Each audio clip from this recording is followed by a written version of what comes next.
देनी है, हनुमान चालीसा पढ़ी जाएगी, मस्जिद के सामने पढ़ी जाएगी, पुलिस अपना कार्य करे, हमें जेल भेजे।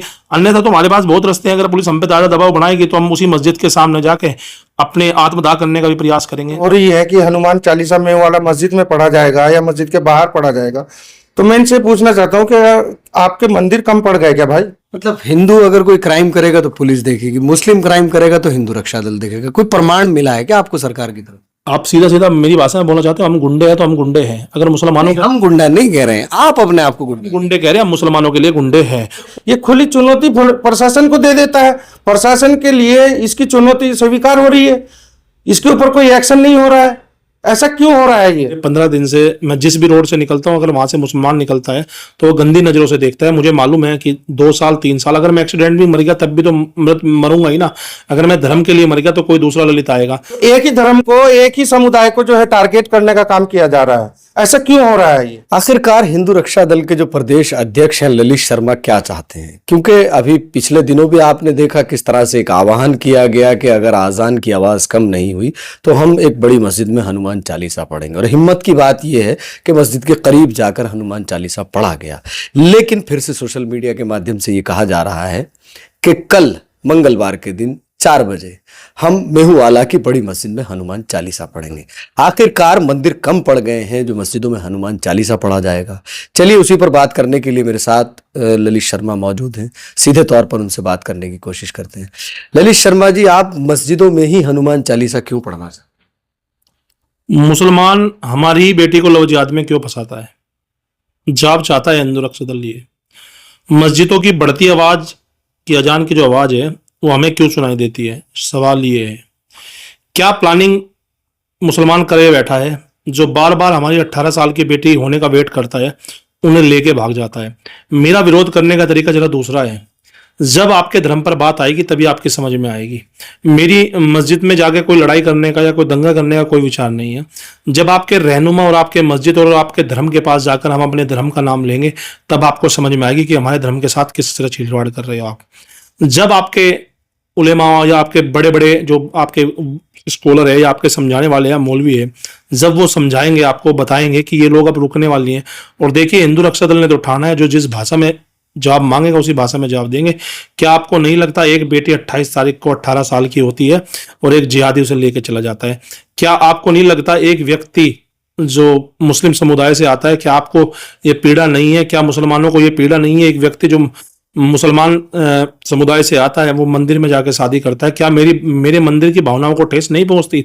हम वो शख्स है, हम उस परशुराम के वंशज है, हम उस श्री राम के वंशज है जो समय आने पर हाथ जोड़ भी सकते हैं और समय आने पर सामने वाले के हाथ तोड़ भी सकते हैं। लेकिन अगर मैं रेशो की बात करूं, जैसे आप लव जिहाद की बात कर रहे हैं, जब कोई मुस्लिम लड़का होता है तो आप लव जिहाद कहते हैं, और अगर कोई हिंदू लड़का होता है, मुस्लिम लड़की होती है, तो उसको कौन सा जिहाद का नाम देंगे आप? अभी विकास नगर से भी हाल ही में एक मामला है। देखिए, बहुत अच्छा क्वेश्चन है आपका। मगर सनातन में जब कोई मुस्लिम लड़की आती है तो आप देखिए, किसी देवर ने, किसी भाई ने, किसी सास ने, किसी पति ने उसके 17 टुकड़े किए हो, 36 टुकड़े किए हो। कोई लड़की आज तक जो हमारे धर्म में आई हो, किसी ने आज तक आके एक भी मीडिया में बयान दिया हो मैं परेशान हूँ, हमारी 3600 लड़की दिखा देंगे। और ये जो ये माहौल बनाया है, ये मेरे हिसाब से जो इतना अच्छे माहौल में हमें डाला है, जो हमारी बेटियों के साथ आज ये कृत्य हो रहे हैं, बड़े बड़े लोग बोलते हैं, बहुत सारे लोग बोलते हैं लड़कियों की गलती है। नहीं, इसमें थोड़ा सा रोल प्रधानमंत्री नरेंद्र मोदी जी का है। मोदी जी ने जो हमें एक विश्वास दिलाया और जो विश्वास है भी हम पे, उन पे जो उन्होंने काम भी किया है, हमें लड़की आज फ्रीडम महसूस करते हैं। माँ बाप भी फ्रीडम महसूस कराना चाहते हैं बच्चों, क्योंकि एनवायरमेंट ऐसा दे दिया मोदी जी ने। माननीय प्रधानमंत्री मोदी जी ने जो कार्य किया है, हमें फ्रीडम मिल गया। मगर हमें थोड़ी पता था ये मुसलमान के रूप में जिहादी हमारी बेटियों को फंसाने के चक्कर में बैठे हैं।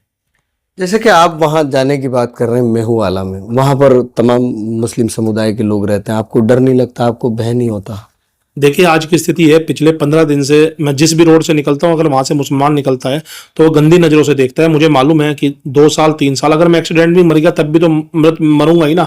अगर मैं धर्म के लिए मर गया तो कोई दूसरा ललित आएगा, तीसरा ललित आएगा। देखिए, वहां जो भी होगा वो समय पर छोड़ दिया जाएगा। मगर कल सनातनियों का एक जन सैलाब ऐसा जाएगा वहां पर कि इन लोगों को जो जिहाद कर रहे हैं, इन लोगों को जो हमारी बहन बेटियों को भगा रहे हैं।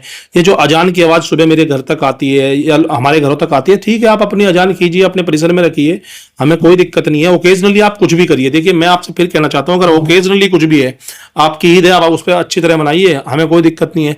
ओकेजनली आप कुछ भी करिए, हमें कोई दिक्कत नहीं है, हमें किसी के धर्म के खिलाफ बोलने की कोई जरूरत नहीं है। मगर इन औरंगजेब की औलाद को ये तो हम बता देंगे कि लफ्ज़ या देवभूमि उत्तराखंड में तो हम चलने नहीं देंगे। आप बार बार जो है आजान को लेके बात कर रहे हैं। आजान होती है 2 मिनट, आपका जो जागरण होता है पूरी रात होता है, उसमें लोगों को परेशानी नहीं होती है। रोड पर डीजे लगा के आपके लोग नाचते हुए जाते हैं, तब किसी को तकलीफ नहीं होती। आपको तकलीफ कहाँ है, मतलब कहाँ प्रॉब्लम आ रही है आपको, मतलब आजान से? जहाँ तक बात है हमारे ढोल बजाने की या हमारे सनातन की, आपको भी मालूम है, ये मुझे भी मालूम है, हमारे धर्म में कहीं ऐसा नहीं बोला जाता कि हमारा ही धर्म सर्वश्रेष्ठ है। विशेष समुदाय के धर्म में ये बोला जाता है कि अल्लाह ही सब कुछ है, जहाँ तक मैंने सुना है।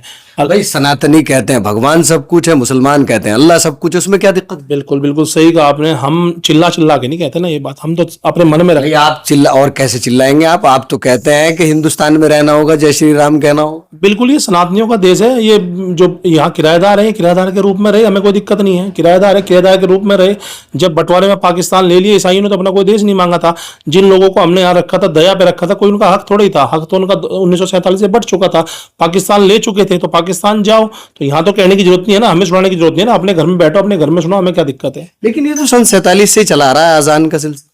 अजान का सिलसिला सन 47 से चला रहा है। कांग्रेस की सरकार थी। आपको मालूम होगा कि 47 हमारे ही मंदिर पे, राम मंदिर पे 47 वकील थे। आपको मालूम होगा 47 वकीलों ने, जो 201 वकीलों की लिस्ट थी, उसमें से 47 वकील मुसलमान थे। क्या बात, हमारे मंदिर पर 47 वकील पेड़ डालेंगे और हम इनको यहाँ सब कुछ ठीक ठीक करने देंगे? कोर्ट के आदेश है। एक कोर्ट का आदेश अभी मीडिया में भी प्रसारित हुआ था, वो इंदौर के कोर्ट का आदेश था, मगर वो कोर्ट का आदेश यहाँ पे लागू नहीं होता, क्योंकि सभी की हाई कोर्ट अलग अलग है। सभी के यहाँ के हाई कोर्ट की आप मेरे से पेपर की कॉपी भी ले सकते हो, उसमें लिखा है जो डेसिबल है उसमें बजाओ, उससे ज्यादा क्यों बजाओगे? नहीं बजाओगे। हम तो ओकेजनली एसडीएम से परमिशन लेते हैं। आप दिखाओ आपके एसडीएम के पास परमिशन है। सुबह 5 बजे आप चिल्लाओगे और बोलोगे कि मेरा ही सब कुछ है, मैं ही सब कुछ हूँ। मुझे तो जरूरत नहीं है सुबह 5 बजे चिल्लाने की है। हमारा अगर ओकेजनली होता है तो होता है, आप 5 बजे उठ कर चिल्लाओगे। अभी एक मेरे दोस्त ने भी बताया था कि ऐसे सायरन की आवाज आती है जैसे पाकिस्तान ने बम डाल दिया हो। ठीक है, आप अपने सब पर मनाइए, हमें कोई दिक्कत नहीं है। आप यहाँ पर रहिए, हमें कोई दिक्कत नहीं, कोई परेशानी नहीं है। मगर इस तरह का अगर कृत्य करोगे आप, देखिए दिक्कत कहां से शुरू होती है। जब आपके विशेष समुदाय के लोग इस्लाम के नाम पर लफ्ज याद करते हैं, जब आपके लोग इस्लाम के नाम पर इस्लाम में बरगलाकर हमारी लड़कियों को 18 साल होने का वेट करते हैं, उसको लेकर चले जाते हैं। बड़ा कष्टदायी होता है। जब तक, इसका सीधा सीधा मतलब है, जब तक आप मेरे अपने हो ना, मेरा सब कुछ ले सकते हो। जिस दिन मेरी आपसे बिगड़ गई, जिस दिन मेरी आपसे बिगड़ गई, आप तिनका भर नहीं मेरे से ले सकते। तो अब बात आपसे बिगड़ने की आगे, अब हमारी आप एक ही एक रही तो है नहीं, भाईचारा तो रहा नहीं है। भाईचारे में भाई हम, चारा हम है और भाई आप हो, क्योंकि आपका जो समुदाय है, विशेष समुदाय जो है, वो सिर्फ हमसे एक ही बात जानता है, वो हमें मारना जानता है और काटना जानता है, जो वो कर भी रहा है पिछले 1-2 साल के अंदर। अच्छा, आप जब लोगों के हितों की बात करते हैं, अभी मुस्कान ने जो है अपने पति को ड्रम के अंदर चिन दिया, तब आप चुप रहते हैं। बुलंदशहर के अंदर एक 80 साल के बुजुर्ग हिंदू व्यक्ति ने 8 साल की बच्ची के साथ बलात्कार कर दिया, तब आप चुप रहते हैं।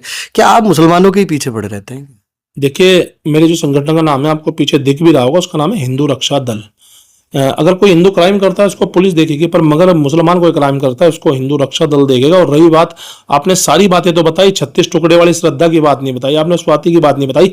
एक 35 साल का व्यक्ति, अभी एक देहरादून में नई घटना सामने आई है। एक 35 साल का व्यक्ति 60 साल की एक महिला को, जिसको पेंशन आती थी उसके मरे हुए पति के ऊपर, उसको 3 साल से अपने साथ रख रहा था। जब तक वो जिंदा रही तब तक उसके साथ रहा, और जब वो मरणासन स्थिति में होगी तो उसको मैक्स हॉस्पिटल में छोड़ के भाग गया। क्योंकि हमारे धर्म में काटना नहीं सिखाते, हमारे धर्म में फ्रेब नहीं सिखाया जाता। सनातन में कभी फ्रेब की कोई परिभाषा है ही नहीं।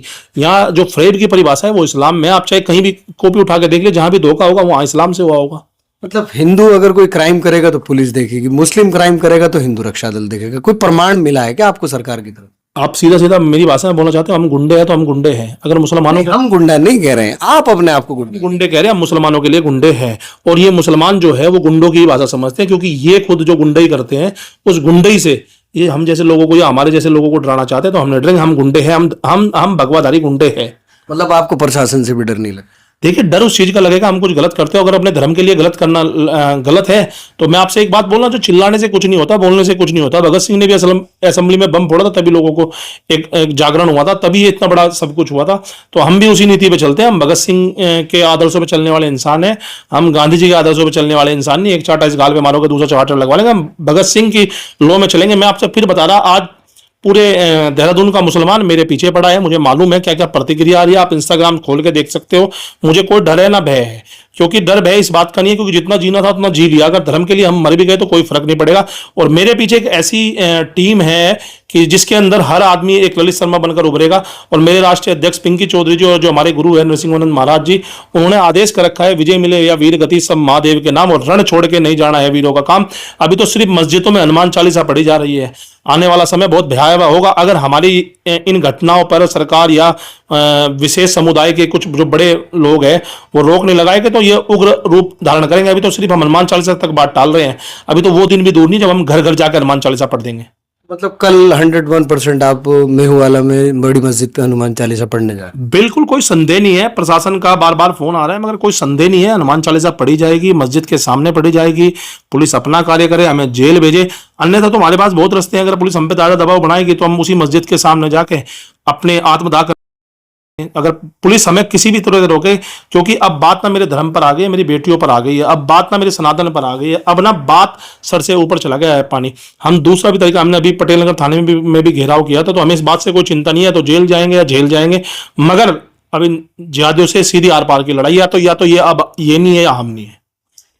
चलिए खैर, साफ तौर पर जो बातें हुई हैं वो आपके सामने है। वीडियो को शेयर भी कीजिएगा और कमेंट भी कीजिएगा। और इनका साफ तौर पर कहना ये है कि जो लव जिहाद जैसी घटनाएं हो रही हैं उसको लेके इनका मन दुखी है, और इन्होंने साफ तौर पर कहा है कि कल मेहुवाला की बड़ी मस्जिद में हनुमान चालीसा पढ़ेंगे। अब देखने, सोचने और समझने वाली बात यह होगी कि हिंदू रक्षा दल के जो प्रदेश अध्यक्ष हैं क्या मस्जिद तक पहुंच पाएंगे, उससे पहले पुलिस प्रशासन द्वारा रोक लिया जाएगा, या फिर कल का दिन क्या रूप लेके आएगा। चलिए, आप बने रहिएगा और वीडियो को शेयर भी कीजिएगा और कमेंट भी कीजिएगा। कल मेहुवाला बड़ी मस्जिद पे हनुमान चालीसा पढ़ने का आह्वान किया गया है हिंदू रक्षा दल के जो प्रदेश अध्यक्ष हैं उनके द्वारा, उस पर आपका क्या कहना? देखिए, इस पर कहना तो यह है कि मैं हिंदू रक्षा दल के जो अध्यक्ष हैं ललित शर्मा जी, मैं उनसे ये पूछना चाहता हूं कि भाई मस्जिद ही रह गई हनुमान चालीसा पढ़ने के लिए, मंदिर कम पड़ गए क्या? और दूसरी बात यह है कि एक किसी भी समुदाय का जो है हृदय को चोट पहुंचाना, इन्हीं लोगों को काम मिल गया। ये शासन प्रशासन इसमें क्या अपनी भूमिका दिखा रहा है? इन लोगों के ऊपर जो है कार्रवाई क्यों नहीं हो रही है? क्योंकि साल भर का त्यौहार, जो ईद का त्यौहार बहुत ही मुसलमान के लिए जो होता है, ये एक बहुत ही महत्वपूर्ण त्यौहार होता है, और इस त्यौहार को हम सभी धर्मों को साथ लेकर के मनाते हैं, हमेशा मनाते आए हैं और आगे भी मनाएंगे। और ये इस त्यौहार के टाइम पे आकर के जो इस तरीके की बातें हो रही है कि हनुमान चालीसा मेहुवाला मस्जिद में पढ़ा जाएगा या मस्जिद के बाहर पढ़ा जाएगा, तो मैं इनसे पूछना चाहता हूँ कि आपके मंदिर कम पड़ गए क्या भाई? शहर के अंदर इतने मान्यता के जो मंदिर हैं, जैसे डांट काली मंदिर बहुत ही मान्यता का है, और मसूरी रोड पे शिव मंदिर है, बहुत ही मान्यता का है। भाई वहां जाकर के पढ़ लो, या मंदिर मस्जिद के सामने ही हनुमान चालीसा पढ़ना चाहते हो? हनुमान चालीसा जो है, हनुमान की जो भक्ति थी वो राम के प्रति इतनी भक्ति थी कि हनुमान के दिल के अंदर भी राम की तस्वीर थी, और उनके चालीसे को जो लेके बदनाम करने का काम जो ये लोग कर रहे हैं, ये कोई अच्छी बात है? ये हनुमान जी के जो भक्ति के ऊपर जो सवाल उठा रहे हैं, तो ये कोई अच्छी बात है? किसी भी धर्म को लेकर के या किसी भी समुदाय को लेकर के उसको जो है इतनी जो आहत करने का काम करा जा रहा है, ये कोई अच्छी बात नहीं है। और मैं शासन प्रशासन से ये अपील करना चाहूंगा कि इनके ऊपर जो है सख्त से सख्त कार्रवाई हो। और जैसे अभी इन्होंने जो पीछे ऐलान किया था कि भाई हम जमा मस्जिद पे जो है पलटन बाजार की हनुमान चालीसा पढ़ने जा रहे हैं, तो प्रशासन ने वहां भी बैरिकेड करके इनको जो रोकने का काम किया। तो अब भी जो है प्रशासन इन पे एक्शन ले और कड़ी से कड़ी कार्रवाई करे, और इनको जो इस तरीके की हरकतें कर रहे हैं या इस तरीके का जो मतलब विवाद फैलाना चाह रहे हैं, तो इसमें अगर कल को जैसे ये कह रहे हैं कि वहां जाने के लिए या हनुमान चालीसा पढ़ने के लिए, कल अगर वहां पर कोई फसाद हो जाता है या कोई झगड़ा हो जाता है, तो इसके जिम्मेदार कौन होगा?